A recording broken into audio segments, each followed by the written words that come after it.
Muy buenas tardes, amable teleauditorio de la República del Ecuador. En esta ocasión estoy aquí con el gusto de poder hablar acerca de este código orgánico en materia administrativa que está por iniciar allá en Ecuador.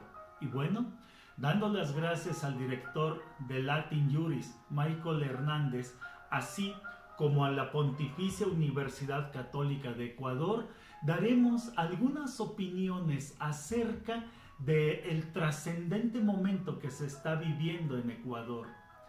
Ante todo, es necesario poder puntualizar un contexto del cómo se está desarrollando todo un movimiento a nivel mundial y después en la geolocalización denominada América Latina.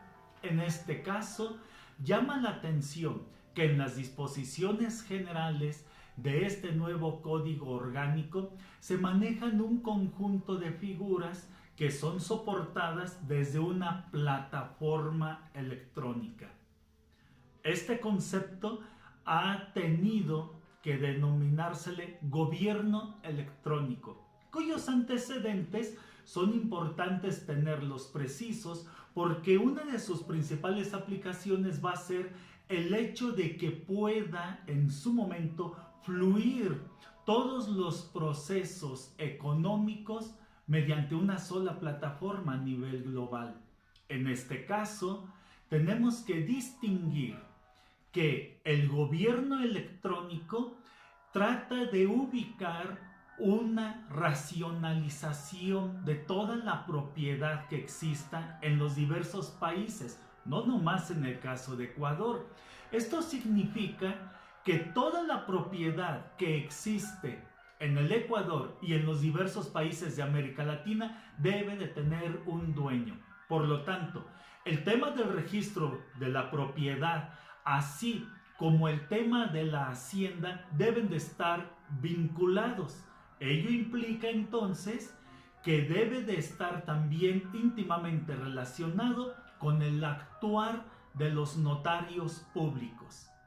Esto significa que al momento de que se genere toda esta plataforma, estaríamos hablando de que toda la economía que exista en un país, ya sea como propiedad pública, ya sea como una propiedad privada, y dependiendo de las connotaciones de cada país de América Latina, ejemplo, los ejidos o las propiedades que en su momento tienen destinadas las etnias indígenas, todos ellos deben de quedar registrados. No puede haber oscuridad o ambigüedad acerca de la titularidad de quién es el dueño de un determinado bien inmueble.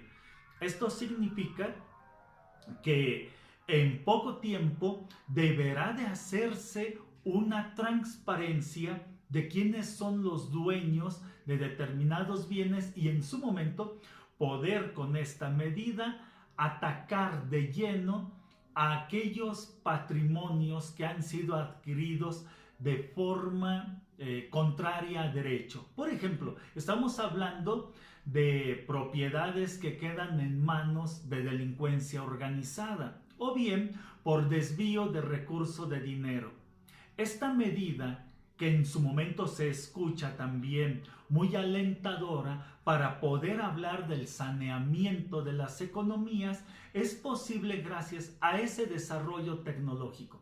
Para esto es importante poder hacer un paréntesis y entender qué cosa es el gobierno electrónico.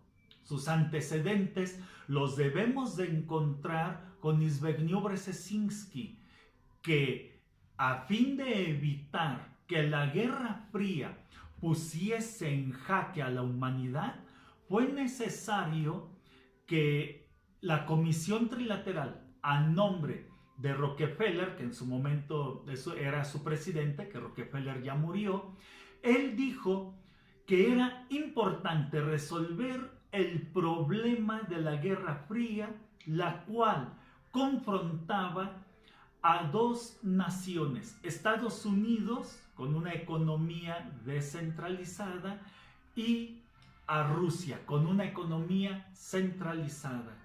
En este caso, también llama la atención como en Ecuador existe el dicho, o al menos así está plasmado en este código orgánico, que el Ejecutivo llevará la planificación de la economía, y en otro rubro se habla de la descentralización de las funciones, así como de las distintas actividades que realiza en su momento el gobierno.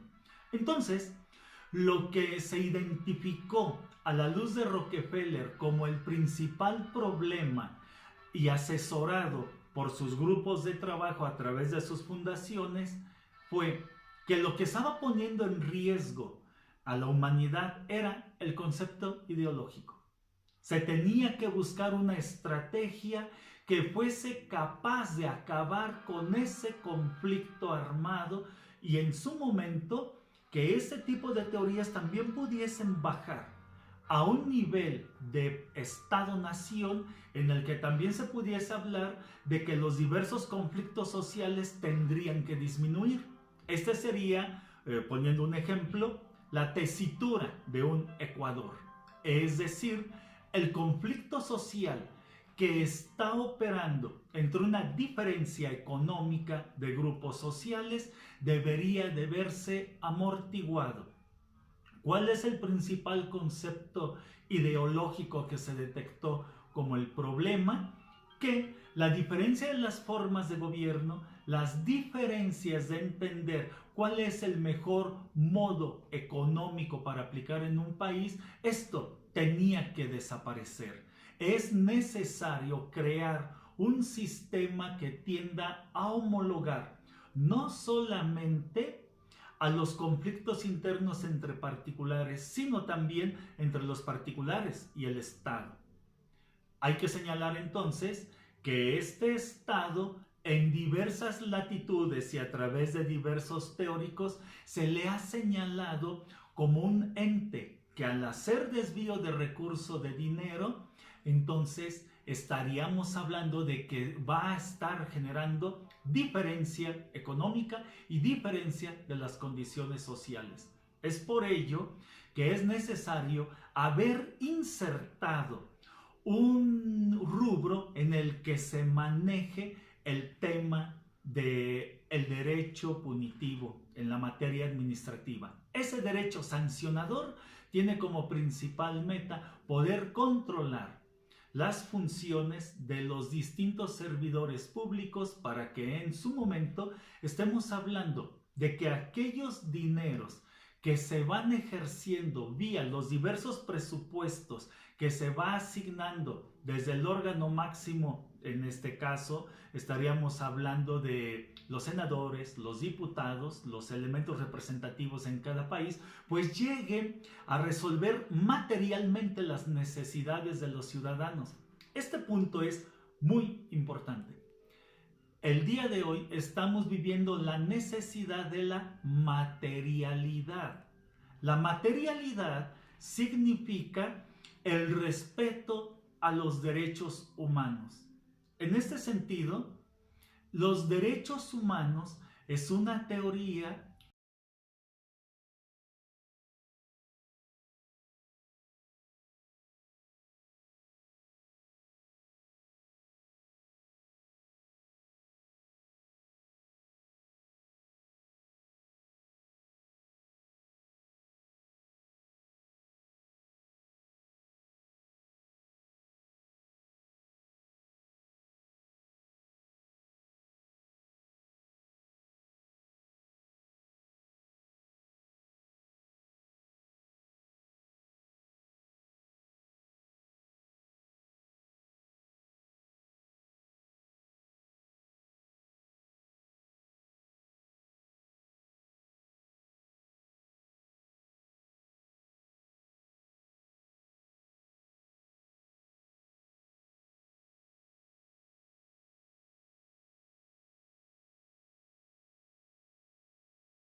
indispensable para el ejercicio efectivo de las libertades fundamentales y los derechos humanos, en su carácter universal, indivisible e interdependiente, consagrados en las respectivas constituciones de los estados y en los instrumentos interamericanos e internacionales de derechos humanos.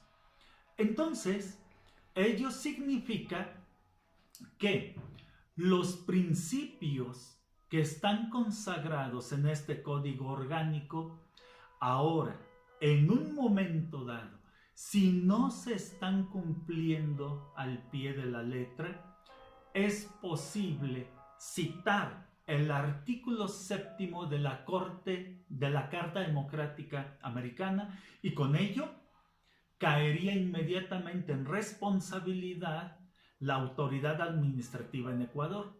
No estoy hablando únicamente de que pueda ser sancionado un servidor público, sino que en su momento, y como es de entenderse, la primera magistratura sería la persona que estaría señalada como principal responsable.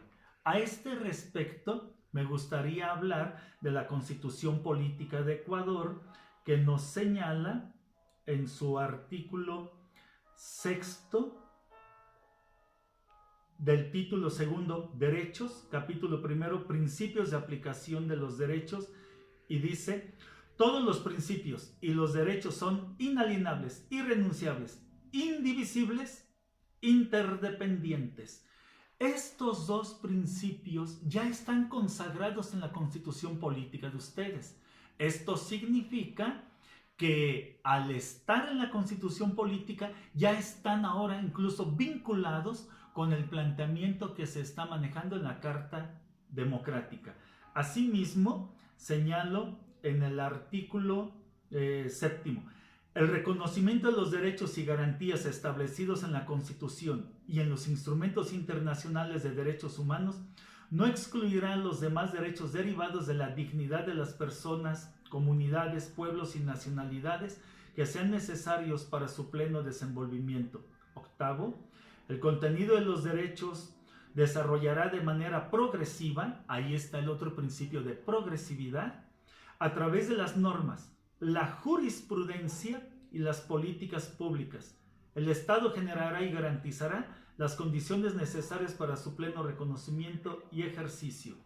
En este sentido, estamos hablando entonces de que estos tres principios, interdependencia, indivisibilidad y progresividad, son vinculados hacia el artículo 7º de la Carta Democrática Americana. Y al mismo tiempo, en ese mismo artículo 8º se habla de la jurisprudencia. Y es que hay que tener algo muy claro. Una de las novedades que viene a plantearse dentro de este código administrativo es el hecho de poder estar hablando ahora de la mediación. Y para ello es necesario poder reconocer dos principales figuras que deben de operar en la mediación, o dos características. La primera, no es necesario sujetarse a ninguna norma jurídica. Segundo, en su momento, lo que hay que aprender a manejar es las técnicas de la argumentación jurídica. En este sentido, estamos diciendo que el nuevo operador jurídico o los nuevos operadores jurídicos debemos de ser diestros en el uso de la argumentación jurídica. Y esto significa que somos contrarios a este espíritu, dado que la lógica jurídica nos exige estar fundados y motivados. Esto implicará consecuencias de fondo. Si bien es cierto que la lógica deductiva es eminentemente formal y por lo tanto se deriva desde una premisa mayor, y toda premisa mayor es una norma jurídica a la que la conducta humana tiene que estarse relacionando. Entonces, esta lógica formal choca con lo que ahora nos estaría planteando este código orgánico. Y estoy hablando del rubro de eficacia, eficiencia, efectividad, ya que estos principios son elementos que están operando dentro de las teorías neoconstitucionalistas. ¿Qué cosa es el neoconstitucionalismo? Decíamos, el elemento que tiende a ver que lo que está consagrado en una norma primaria y en su momento en una norma secundaria se tiene que ejecutar. Este primer código orgánico, entonces, ese es su principal reto. Debe de dar materialidad. Esta materialidad debe necesariamente de traducirse en mejores condiciones de la calidad de vida de los gobernados.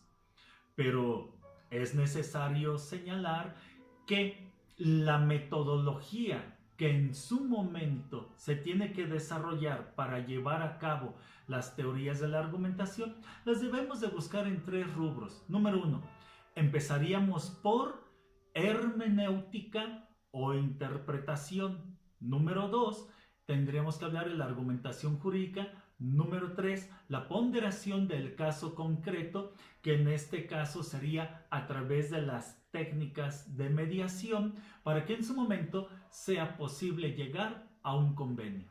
El convenio viene a ser una parte civilista. En los días de hoy, muchas de las ramas del derecho ya no se están rigiendo por el procedimiento judicial que conocíamos antes, en donde se trataba de hacer valer la norma jurídica, sino que hoy, ejemplo, hablamos de un derecho laboral, al menos así está ocurriendo en México y es la tendencia en muchos otros países. Las diferencias en materia laboral se resuelven en la mediación y terminan en un convenio. En materia penal, si no es un delito que se considere grave, también llegamos a la mediación y se resuelve mediante un convenio. En materia del derecho civil, del mismo modo, así como el mercantil, hoy toca el turno de lo que es el derecho administrativo. En este sentido, estamos hablando de que estamos en vísperas del civilismo jurídico. Y este civilismo jurídico está trastocando todo el rostro del derecho, porque el día de hoy interesa más pensar al derecho desde lo económico, y a esto se le conoce como el derecho económico. Por eso llama la atención que estas figuras de la eficacia, eficiencia, efectividad y economía sean justamente los 4 temas que deben de estarse planteando en este nuevo código de administración. Vamos a hacer un corte. Esto se debe debido a que a veces los videos son muy pesados y no pueden enviarse en una sola emisión. Volvemos en un instante. Gracias.